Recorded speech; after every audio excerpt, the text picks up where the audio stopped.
അല്ലാമ Ibnu Khaldoon മുഖദ്ദിമ എഴുതിയ An Introduction to the Study of History, ചരിത്ര പഠനത്തിന് ആമുഖം എന്ന ഗ്രന്ഥം എഴുതിയ മഹാനായ ഇബ്നു ഖൽദൂൻ റഹ്മത്തുള്ളാഹി അലൈഹി ബഹുമാനപ്പെട്ടവർ മനുഷ്യരുടെ സ്വഭാവം വിവരിച്ചിട്ടുണ്ട്. മനുഷ്യൻ പ്രകൃത്യ ഒരു സുഹൃത്തിന് ആവശ്യമുള്ള ആളാണ്. വിവാഹമൊക്കെ അതിന്റെ ഒരു പൂർത്തീകരണമാണ്. സൗഹൃദ ബന്ധങ്ങൾ, ഒരുപാട് സുഹൃത്തുക്കൾ മനുഷ്യർക്ക് വേണമെന്നാണ്. ഒരിക്കലും ഒരു സുഹൃത്തിൽ നിന്നും ഐഹികമായൊരു ലാഭം നമ്മൾ ആഗ്രഹിക്കരുത്. അത് നമ്മുടെ ലക്ഷ്യമാവരുത്. നമ്മൾ ആഗ്രഹിക്കുന്നത് അള്ളാഹുവിന് വേണ്ടിയാണ്. ചില ആളുകളെ നാളെ പരലോകത്ത് കൊണ്ടുവരും. അവരുടെ തലയിൽ അല്ലാഹു സുബ്ഹാനഹു വ തആല പ്രകാശത്തിന്റെ കിരീടം ചാർത്തി കൊടുക്കും. അലാ മനാബിറ മിൻ നൂരിൻ, പ്രകാശത്തിന്റെ മിമ്പറുകളിൽ അവരെ അല്ലാഹു ഇരുത്തുകയും ചെയ്യും. യഗ്ബിതുഹുൽ അംബിയാഉ വശുഹദാ, അംബിയാക്കന്മാരും ശുഹദാക്കളും അവരെ നോക്കിയിട്ട് യാ റബ്ബ്, അവരെ പോലെ ഞങ്ങളും ആയെങ്കിൽ എന്ന് കൊതിച്ചു പോകും.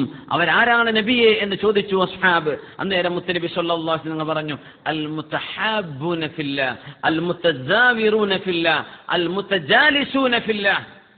അള്ളാഹുവിന് വേണ്ടി പരസ്പരം സ്നേഹിച്ചിരുന്ന ആളുകൾ. അവർ സ്നേഹിച്ചത് അള്ളാഹുവിന് വേണ്ടിയാണ്. അള്ളാഹുവിന് ഇഷ്ടപ്പെടുന്ന വിഷയത്തിൽ അവർ ഒത്തുകൂടി. അള്ളാഹുവിന് ഇഷ്ടപ്പെടുന്ന വിഷയത്തിൽ അവർ ഒരുമിച്ചിരുന്നു. അള്ളാഹുവിന് ഇഷ്ടപ്പെടുന്ന വിഷയത്തിൽ അവർ പരസ്പരം കൈകോർത്ത് സഹായിച്ചു. അൽ മുതഹാബ്ബൂന ഫില്ലാഹ് വൽ മുതസാവിറൂന ഫില്ലാഹ്. അള്ളാഹുവിനെ ഉദ്ദേശിച്ചുകൊണ്ടാണ് പരസ്പരം സന്ദർശിച്ചത്. ഒരു വീട് സന്ദർശനം, എവിടെയെങ്കിലും നമ്മൾ സന്ദർശിക്കുന്നു, ലക്ഷ്യം അള്ളാഹുവാൻ എന്നല്ലാതെ അവിടെ മറ്റെന്തെങ്കിലും ഒരു തിന്മയോ മറ്റേതെങ്കിലും ഐഹികമായ ലാഭമോ ആലോചിക്കാതെ സന്ദർശനം നടത്തുന്നത് ഭയങ്കര കൂലിയാണ്. സുഹൃത്തുക്കളെ കാണാൻ പോകുന്നത്, പ്രത്യേകിച്ച് ഗൾഫുകാരൊക്കെയാണ് അത്രയും നല്ല സൗഹൃദ ബന്ധം സൂക്ഷിക്കുന്നതെന്നാണ്. നാട്ടിലിപ്പോ നാട്ടുകാർക്കൊന്നും വല്ല ചങ്ങായിമാരൊന്നും ഇല്ലെന്നാണ്. അപ്പൊ ചങ്ങായിമാരുള്ളത് ഗൾഫുകാർക്കാണ്.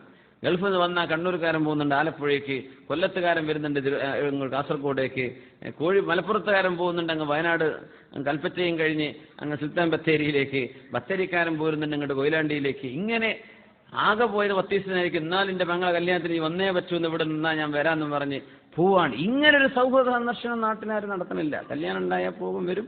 സൽക്കാരം ഉണ്ടെങ്കിൽ വിളിച്ചാൽ പോകും, കല്യാണം ഉണ്ടെങ്കിൽ അന്തസ്സോടുകൂടെ വിളിച്ചാൽ പോവില്ലെങ്കിൽ പോവില്ല. അങ്ങനെ സുബ്ഹാനല്ലാഹ്. അങ്ങനെ ഭയങ്കര വളരെ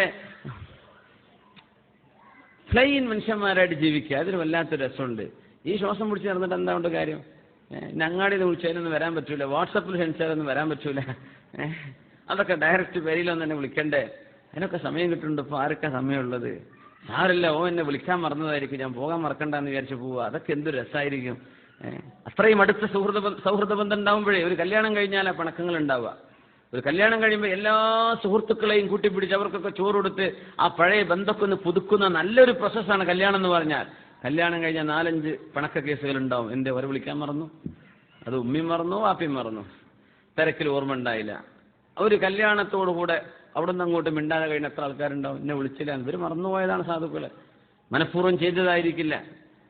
അൽമുതസാവിറൂന ഫില്ലാഹ്, അല്ലാഹുവിന് വേണ്ടി പരസ്പരം സന്ദർശിക്കുന്ന ആളുകൾ, അവർക്കൊക്കെ അമ്പിയാക്കന്മാർ കൊതിച്ചു പോകുന്ന നബിതങ്ങൾ, ഞങ്ങൾ അവരെ പോലെ ആയെങ്കിൽ.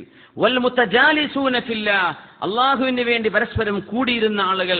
വൽ മുതബാദിലൂന ഫില്ലാഹ്, അല്ലാഹുവിന് വേണ്ടി പരസ്പരം ചെലവഴിച്ച ആളുകൾ.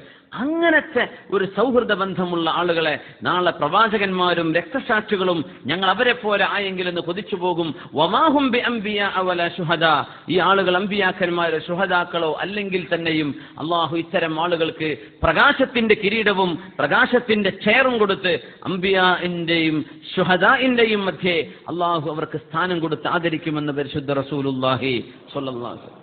ഒരു മലക്ക് മനുഷ്യരൂപത്തിൽ വന്ന കഥ പറഞ്ഞു തന്നിട്ടുണ്ട് റസൂലുള്ളാഹി സ്വല്ലല്ലാഹു അലൈഹി വസല്ലം. ഒരു സുഹൃത്ത് ഒരാളെ സന്ദർശിക്കാൻ വേണ്ടി പോവാൻ, ആ സമയത്ത് വതമസ്സല ലഹു മലക്കുൻ ഫീ സൂറത്തി റജുലിൻ, ഒരു മനുഷ്യന്റെ രൂപത്തിൽ അവിടെ ഒരു മലക്ക് വന്നു. എന്നിട്ട് ആ മലക്ക് ചോദിച്ചു, എങ്ങോട്ടാ പോകും? ഐന തുരീദ്, എങ്ങോട്ടാ പോകുന്നത്? ഞാൻ ഇന്ന സ്ഥലത്തേക്കാ പോകുന്നത്. എന്താണ് കാര്യം? ഞാൻ എൻ്റെ സുഹൃത്തിനെ കാണാൻ വേണ്ടി പോവാൻ. എന്തെങ്കിലും അയാളോട് വല്ല സാമ്പത്തിക ബാധ്യതയും തീർക്കാൻ വേണ്ടി പോവാണോ? ഒന്ന് കടം ചോദിക്കാനോ അല്ലെങ്കിൽ മുമ്പ് കടം തിരിച്ചു കൊടുക്കാനോ അങ്ങനെ എന്തെങ്കിലും? ഒന്നുമല്ല. ഇന്നി ഉഹിബ്ബുഹു ഫില്ലാഹ്, എനിക്ക് അയാളെ ഇഷ്ടമാണ്, അള്ളാഹുവിന്റെ വിഷയത്തിൽ ഞാൻ അദ്ദേഹത്തെ ഇഷ്ടപ്പെടുന്നു. ഒന്നുമില്ല, സന്ദർശിക്കുക, സന്ദർശനം കഴിഞ്ഞ് തിരിച്ചു പോരുക, അത്രേ ലക്ഷ്യമുള്ളൂ. അദ്ദേഹം ആ നേരത്തെ ആ മലക്ക് പറഞ്ഞു, ഫഇന്നി റസൂലുള്ളാഹി ഇലൈക, നിങ്ങളിലേക്ക് അള്ളാഹു നിയോഗിച്ച ഒരു ദൂതനാണ് ഞാൻ. അന്നല്ലാഹ യുഹിബ്ബുക കമാ അഹ്ബബ്തഹു, നിങ്ങൾ അയാളെ ഇഷ്ടപ്പെട്ടതിന്റെ പേരിൽ അള്ളാഹു നിങ്ങളെ ഇഷ്ടപ്പെട്ടിരിക്കുന്നു. സുബ്ഹാനല്ലാഹ്. അപ്പോൾ നമ്മൾ ഈ ഒരു സൗഹൃദ സന്ദർശനമൊക്കെ നടത്തുമ്പോഴേ ഇവൻ വിളിച്ച് സ്വീപ്പാക്കിയതിന് എങ്ങനെ പോവാതിരിക്കുക?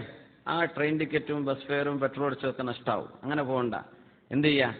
ഏതായാലും ഒരുമിച്ച് ജീവിക്കുന്ന കൂട്ടുകാരല്ലേ, അവർ സൗഹൃദ ബന്ധമായിക്കോട്ടെ, ഞാൻ ഇങ്ങനെ പോയിട്ടെങ്കിലും നല്ലൊരു സ്നേഹബന്ധമാവട്ടെ, അതുദ്ദേശിച്ചുകൊണ്ട് നമ്മൾ പോകുന്നത്. നല്ല നെയ്യത്തോടുകൂടെ സുഹൃത്തുക്കളെ സന്ദർശിക്കുന്നതിന് പോലും അള്ളാഹുവിന്റെ മഹബത്ത് കിട്ടുമെന്ന് റസൂലുള്ളാഹി സ്വല്ലല്ലാഹു അലൈഹി വസല്ലം. ഇനി എന്തതിലേറെ വേണ്ടത്?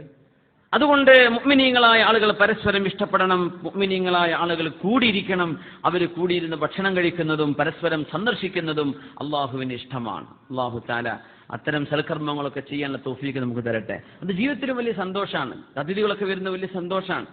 അതിഥികളൊക്കെ വരുന്ന സമയത്ത് പെണ്ണുങ്ങളൊക്കെ വല്ലാണ്ട് വീടൊക്കെ ഒന്ന് വൃത്തിയാക്കും. അതിനൊന്നും കുഴപ്പമില്ല. എന്ത് ചെയ്യണം? നിയ്യത്ത് നന്നാക്കുക. അള്ളാഹുവിന് വേണ്ടി ചെയ്യാൻ. അള്ളാഹുവിന് ഇഷ്ടമാണ് വൃത്തി. ആ രീതിയിലൊക്കെ അപ്പോ അതിഥികളെ സന്ദർശിക്കുന്നതും സൽക്കരിക്കുന്നതും ഭക്ഷണം കൊടുക്കുന്നതും എല്ലാം നമ്മുടെ വസ്ബിർ നഫ്സക മഅല്ലദീന യദ്ഊന റബ്ബഹും എന്ന് പറഞ്ഞ ആശയത്തിന്റെ പരിധിയിലേക്ക് വരികയാണ്. അവസാനിപ്പിക്കുന്നു റസൂലുള്ളാഹി തങ്ങളുടെ പ്രിയപ്പെട്ട സ്വഹാബി ഇബ്നു അബ്ബാസ് റളിയല്ലാഹു അൻഹു ചോദിച്ചു നബി തങ്ങളോട്, ഐന ജുലസാ അയ്യു ജുലസാഇന ഖൈർ, നബിയെ ഞങ്ങളുടെ കൂട്ടുകാരിൽ ആരാ നബി ഏറ്റവും നല്ല കൂട്ടുകാർ? നമ്മുടെ ചർച്ചയ്ക്ക് ഒരു സീൽ വെക്കാൻ വേണ്ടി പറയുന്ന ഹദീസാണിത്. ചർച്ച ഇവിടെ അവസാനിക്കുകയാണ്. മുത്തനബി തങ്ങളോട് ചോദിച്ചു, ഒരുപാട് സുഹൃത്തുക്കളുണ്ട് നമ്മൾ ഈ പറഞ്ഞ പോലെ, ഇതിൽ ഏതാണ് നബിയെ ഞങ്ങൾക്ക് ഏറ്റവും നല്ല കൂട്ടുകാർ ആരാണ്? മൻ ദക്കറകുമുല്ലാഹു റുയതുഹു, ആരെ കണ്ടാലാണോ നിങ്ങൾക്ക് അള്ളാഹുവിനെ ഓർമ്മ വരുന്നത്, അങ്ങനത്തെ ആളുകൾ. ആരെ കണ്ടാൽ നിങ്ങൾക്ക് അള്ളാഹുവിനെ ഓർമ്മ. ചിലരെ കണ്ടാൽ പുതിയ സിനിമയ്ക്ക് ഓർമ്മ വരും, അവൻ്റെ അടുത്തുണ്ടാവും അതിന്റെ CD അല്ലെങ്കിൽ അതിന്റെ വിവരം ഉണ്ടാവും. ആരെ കാണുമ്പോൾ നിങ്ങൾക്ക് അള്ളാഹുവിനെ ഓർമ്മ വരുമോ, അതാണ് ഒന്ന്. വസാദ ഫീ ഇൽമികും മൻതിഖുഹു, എന്തെങ്കിലുമൊക്കെ സംസാരിച്ചാൽ നിങ്ങൾക്ക് എന്തെങ്കിലുമൊക്കെ പുതിയത് പഠിക്കാനുണ്ടാവും, അയാളുടെ അടുത്ത് നിന്ന് ഇൽമു കിട്ടും, അങ്ങനത്തെ ഒരാൾ. വദക്കറകും ബില്ലാഹി അമലുഹു, അവരുടെ കർമ്മങ്ങൾ കണ്ടാൽ നിങ്ങൾക്ക് ആഖിറം ഓർമ്മ വരും. ആ ആളുകളാണ് നിങ്ങളിൽ ഏറ്റവും നല്ല കൂട്ടുകാരെന്ന് റസൂലുള്ളാഹി സ്വല്ലല്ലാഹു അലൈഹി വസല്ലം ആ ചോദ്യത്തിന് മറുപടി കൊടുത്തത് ഇബ്നു അബ്ബാസ് റളിയല്ലാഹു തആല അൻഹുവിൽ നിന്ന് ഉദ്ധരിക്കപ്പെട്ട ഹദീസിൽ കാണാം. അല്ലാഹു സുബ്ഹാനഹു വ തആല അങ്ങനത്തെ സജ്ജനങ്ങളായ കൂട്ടുകാരത്തെ നിന്ന് നാളെ പരലോകത്ത് അല്ലാഹു നമ്മെ രക്ഷപ്പെടുത്തി തരട്ടെ. സ്വർഗ്ഗത്തിലേക്കൊക്കെ പോകുന്ന നേരത്ത് നിന്ന് കൈപിടിക്കാൻ ഈ സൗഹൃദ ബന്ധം അല്ലാഹു ഉപകാരപ്പെടുത്തി തരട്ടെ. ആമീൻ യാ റബ്ബൽ ആലമീൻ. صلوا على النبي محمد وآله. اللهم صل على سيدنا محمد وعلى آل سيدنا محمد وبارك وسلم عليه.